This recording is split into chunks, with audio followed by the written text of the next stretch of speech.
حضور کے وصال کے وقت یہ انتہائی اہم موقع تھا جس کو سنبھالا حضرت ابوبکر صدیق رضی اللہ تعالیٰ عنہ نے۔ اس وقت حالت یہ تھی جب حضور کا وصال ہوا تو حضرت عمر رضی اللہ تعالیٰ عنہ تلوار لہرا رہے تھے اور کہہ رہے تھے اگر کسی نے کہا کہ حضور کا وصال ہو گیا تو میں اس کی گردن کاٹ دوں گا۔ حضور علیہ السلام کچھ وقت کے لیے سکتے میں چلے گئے ہیں، پھر اپنی اصلی حالت میں لوٹ آئیں گے، تو اگر کسی نے یہ کہا تو میں اس کی گردن کاٹوں گا۔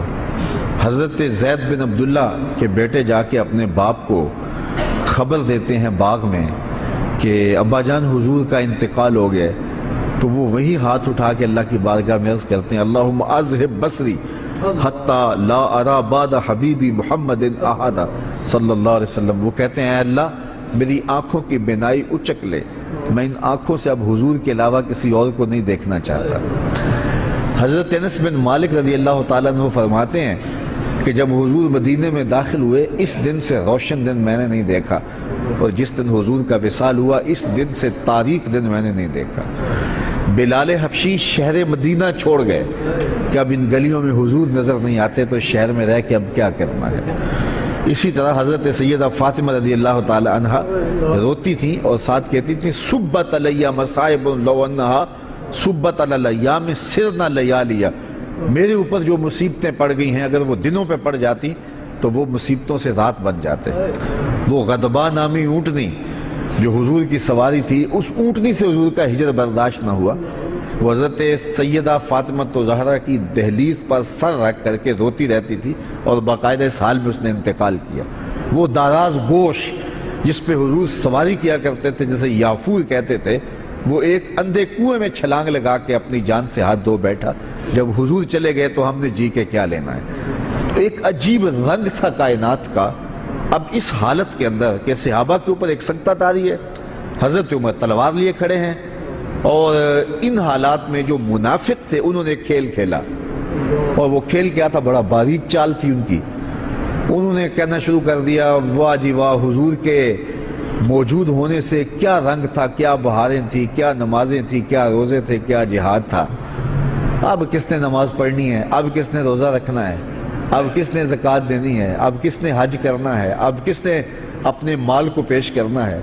یہ تو ساری بہاریں ان کے دم سے تھیں، تو جب حضور وصال کر گئے ہیں تو اب کس نے یہ نیکی کے کام کرنے ہیں، اب پھر وہی قتل و غارت ہوگی، پھر وہی سب کچھ ہوگا۔ تو اس طرح سے انہوں نے یہ بات پھیلانی شروع کر دی۔ اب مجھے بتاؤ کہ یہ کتنا نازک موقع تھا، اور حالات صحابہ کے یہ تھے کہ ان سے سنبھلا نہیں جا رہا تھا۔ عین اس موقع پر امت کو جس شخص نے سنبھالا اس شخص کا نام ابوبکر صدیق رضی اللہ تعالیٰ عنہ۔ تو حضرت ابوبکر صدیق کھڑے ہوئے اور لوگوں کو متوجہ کیا، اور لوگ متوجہ ہو کے ان کے قریب آئے، لیکن حضرت عمر رضی اللہ تعالیٰ عنہ اسی حالت میں تھے۔ لیکن جب آپ نے لوگوں کو قریب کیا تو وہ بھی آ گئے، تو آپ نے لوگوں سے مخاطب ہو کر کہا لوگوں مجھے ایک بات بتاؤ کہ تم کس کی عبادت کرتے ہو؟ تو انہوں نے کہا کہ ہم اللہ کی عبادت کرتے ہیں۔ تو کہا کہ وہ تو حی ہے، وہ تو لا یموت ہے، وہ تو زندہ ہے، اس کو موت نہیں ہے۔ اور حضور اللہ کا فرمان اور حکم لے کر آئے تھے، اور جو ذمہ داریاں تھیں وہ نبھا کے حضور چلے گئے۔ اور پھر آپ نے وہ آیت پڑھی وما محمد اللہ رسول۔ صحابہ فرماتے ہیں ہمیں پتہ چلا کہ یہ آیت اس موقع کے لیے نازل ہوئی تھی، ہمیں پہلے کبھی اس کی طرف توجہ ہی نہیں ہوئی تھی۔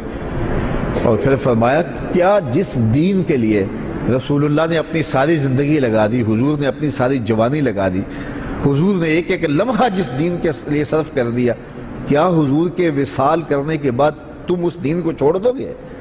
صحابہ نے کہا کیوں چھوڑیں گے، ہم تو کھڑے ہوں گے اس دین کے لیے۔ تو کہا پھر حضور چلے گئے اور تمہارے کندھوں پہ یہ ذمہ داری ڈال گئے ہیں، اب اٹھو اور اس دین کا جھنڈا لے کے پوری دنیا کے اوپر نکلو۔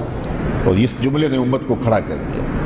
تو اس وقت منافقین جو چال چل رہے تھے اور اسلام کے خلاف جو باریک چال چل رہے تھے، اگر حضرت صدیق اکبر رضی اللہ تعالیٰ عنہ بھی اس وقت اسی حالت میں چلے جاتے جس حالت کے اندر باقی لوگ صدمے سے نڈھال تھے، تو مجھے بتاؤ کہ کون سنبھالا دیتا اور کون جو ہے وہ اس وقت امت کو سنبھالتا۔ تو حضرت ابوبکر صدیق رضی اللہ تعالیٰ عنہ نے اس موقع پر امت کو سنبھالا۔ دوسری بات یہ ہوئی کہ امت تقسیم ہونے لگی تھی، یہ بات طے ہونے لگی کہ انصار سے خلیفہ ہوگا اور ایک مہاجرین سے ہوگا۔ اس موقع پہ حضرت ابوبکر صدیق نے جا کے کردار ادا کیا اور امت کو اس نازک موقع پہ تقسیم ہونے سے بچا لیا۔ آج لوگ کہتے ہیں کہ ادھر حضور علیہ السلام کا جست انور پڑا ہوا تھا اور انہیں خلافت کے معاملے پڑے ہوئے تھے، اور میاں یہی تو کام تھا ذمہ داری کا جو کرنے کا تھا، جو حضرت سیدنا صدیق اکبر نے کیا۔ اس وقت اگر نہ اٹھتے تو امت دو حصوں میں تقسیم ہو چکی ہوتی۔ تو یہ وہ احسان ہے حضرت ابوبکر صدیق رضی اللہ تعالیٰ عنہ کا کہ کلیجہ ان کا بھی پھٹ رہا تھا۔ حضور علیہ السلام کی وفات کا جو صدمہ تھا وہ انہیں بھی تڑپا رہا تھا، بلکہ ایک زمانہ ایسا آیا کہ حضور نے صحابہ سے خطاب کرتے ہوئے فرمایا کہ اللہ نے ایک بندے کو اختیار دیا ہے کہ وہ اس دنیا کو اختیار کر لے یا آخرت کو اختیار کر لے، تو اس نے اس دنیا کی بجائے آخرت کو اختیار کر لیا۔ تو حضرت صدیق اکبر رو پڑے۔ تو باقی صحابہ نے حضرت ابوبکر سے پوچھا کہ ابوبکر یہ بات رونے والی تو نہیں ہے؟ تو کہا تم نہیں سمجھ رہے، اس بندے سے مراد خود حضور کی ذات ہے، تو اس کا مطلب یہ ہے کہ حضور اب ہم سے جدا ہو رہے ہیں، اور انہیں برداشت نہیں ہو رہا تھا۔ لیکن اس وقت جب یہ نازک موقع آیا تو حضرت ابوبکر صدیق نے کھڑے ہو کے امت کو سنبھالا دیا